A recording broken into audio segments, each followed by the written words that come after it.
my name's Kim. I am still in a reading slump. That is the purpose for this video. I have only read 2 books so far, or a book and a graphic novel so far in May, and we are at the 9th of May, which is normal for a lot of people, but in the context of how much I've been reading for the past couple of years, it's not that normal for me. I'm finding it really difficult to just pick up something and read right now, but at the same time, if I don't read, then I lose the kind of motivation to pick a book up in the first place. So I do need to kind of keep reading, even if it's reading something short or reading like a graphic novel like I have done, because it's quite quick and easy to get through. So you would think that since I have ideas for videos and I have ideas for what I want to read for videos, that would be enough motivation for me to pick something up and read. But maybe it's just because the first book that I picked up for the video that I want to film is not really pulling me in a lot. I'm kind of putting off finishing it. I've only read 1 chapter. So I thought I would do something different and still reading books for videos. I have 2 kind of book club books that I'm reading at the moment. I'm not like officially, always reading books for these book clubs, but they're both kind of relevant to what I'm reading at the moment. This doesn't make sense. But I thought I'd tell you about them, and I thought I could read them in this video because I want to get them read in time for the kind of discussions that are going on over the next week or so. So the first book is for the Literally Dead book club.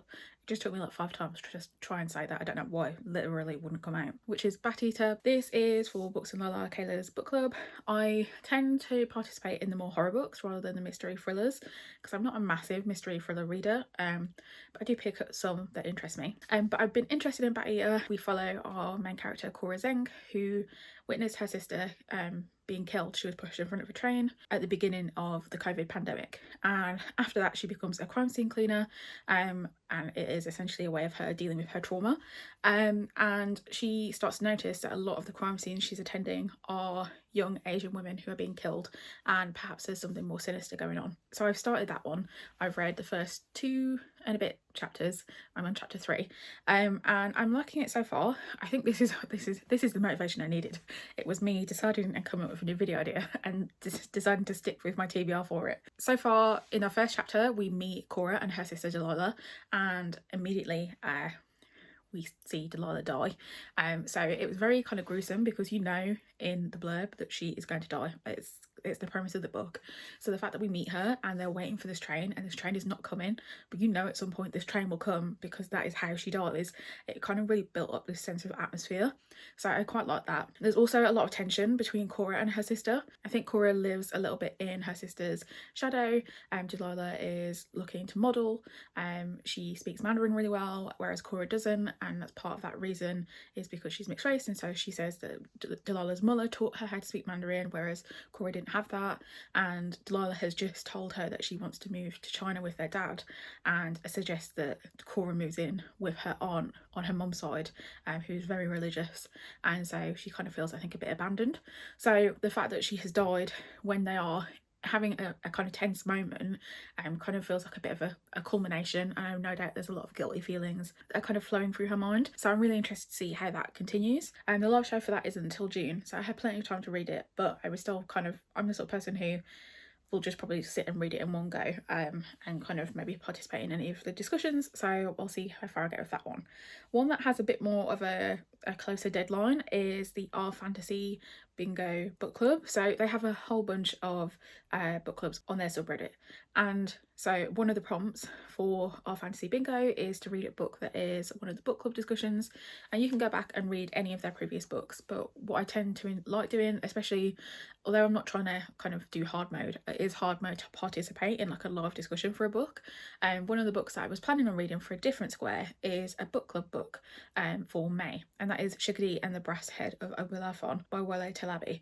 And so I was going to originally read that for Gods and Pantheons, and so I've decided to do a bit of a switcheroo, and I can put that in book club, and then I can put In the Shadow of the Fall that I read last month into Gods and Pantheons. So that means I'll have read 3 books for the bingo in total, as opposed to the kind of 2 at the moment. This one I know is a Nigerian inspired fantasy, and that's kind of it. I don't really know too much more about it. It's the 9th as I'm filming this, and there is a midway discussion on the 12th. So my kind of thought is I'll get started on both of them. I have the rest of the afternoon off from work as well. So I'm going to try and get through quite a bit of reading today, hopefully, because the weather's nice again. So hopefully I can sit outside and just enjoy the sun and get some reading done, and then see how far I get in Bat Eater, and then switch over to Shigidi, so that I can get at least to the halfway point for that for the 12th, and then we'll see where it goes from there. I have finished Bat Eater by Carly Lee Baker, and it's going to be a 4-star read. I thought it was a really good book. The writing especially was really atmospheric. There were some moments that were really slow burning horror as I slowly started to build up, and I thought that the writing style really added to that. We have these early chapters where we follow Cora cleaning up these crime scenes after her sister's death and just kind of the grief that she feels, and then we start to learn a little bit more cultural stuff to do with the hungry ghosts and the superstitions around death, and then it all kind of explodes. It's about grief, so it is quite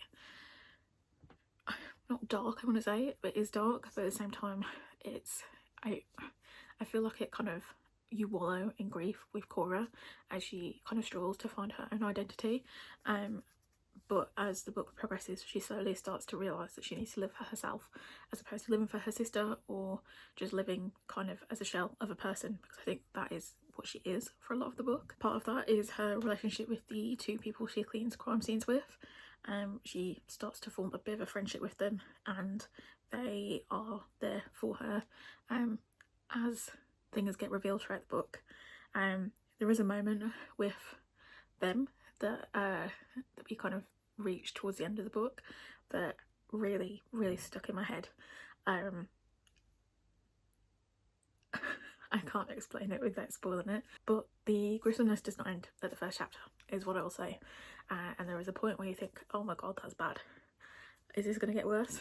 And it gets worse. I appreciate the book touches on everything that happens in 2020, so obviously COVID and the anti-Asian hate, but it also touches on the protests, specifically around Black Lives Matter. It isn't really a focus of the book. It's mentioned in the author's note that although it is something that's important, she doesn't want to tell a story that's not hers, but she gives a really well written author's note, I think, that puts into context her story with Cora's story and the kind of wider setting of 2020. And yeah, 4 stars, so success. This video was already a success.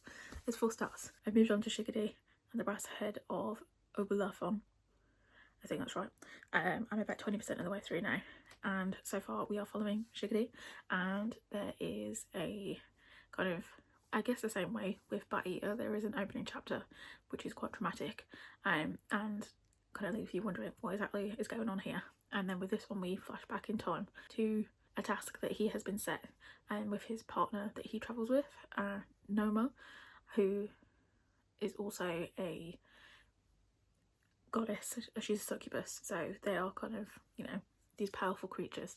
And then we flashed even further back in time to how they first met and how they ended up kind of doing what they're doing together, because we find out that they are essentially locked in a contract because of something that has happened with them. And so we're slowly kind of unravelling what that story is so far, because most of it is just backstory to give context to their current relationship. There isn't much that has happened. It's mostly kind of world building for just understanding the world that they live in. It does have one of my kind of semi-favourite tropes, which is that kind of corporate supernatural world, because Shigidi in his first kind of iteration is a nightmare god, and he essentially receives not a task, but, you know, receives quests to go and deliver nightmares to people and essentially take their souls. And so it's kind of like it is corporate. It's literally called like the corporation, and he has a boss, and his manager is his boss's like second wife or whatever. So that kind of setup I do like. It's kind of just something that I found amusing and also works for me in books. So far it's alright. I'm not actually that far in plot wise, I think, to be able to say much more than that. but I am ahead of where I need to be anyway, because I need to read up to chapter 9 before Monday, and I've already hit, you know, 20% today. I'm probably going to read a bit more tonight, and then I probably could finish it tomorrow because it's just under 300 pages, so I will probably be ahead before the halfway check-in point, which is fine by me. This is the most I've read since literally the beginning of the month, so we'll see where I get to. The good news is I think that changing my video plans around has helped get me out of my reading slump, because I finished Shiggity and the Brass Head of Ubbalafon today, and I also started another book, so just unprompted I'm feeling a little bit back into the reading mindset, so success. Onto the review of the book though. So I finished the book, I'm giving it 3 stars. I think that the world building, and especially that kind of corporate side of gods, was one of the most interesting parts for me. We have the kind of Nigerian spirit company, but we also have the similar thing in different parts of the world. The book itself is a heist book, and the heist is to get something that belongs to one of the gods, which is currently in a British museum, and so very kind of reminiscent of a Black Panther and the kind of Killmonger scene there, but also just wanting to return things to rightfully where they're supposed to be, as opposed to through British colonialism having them taken.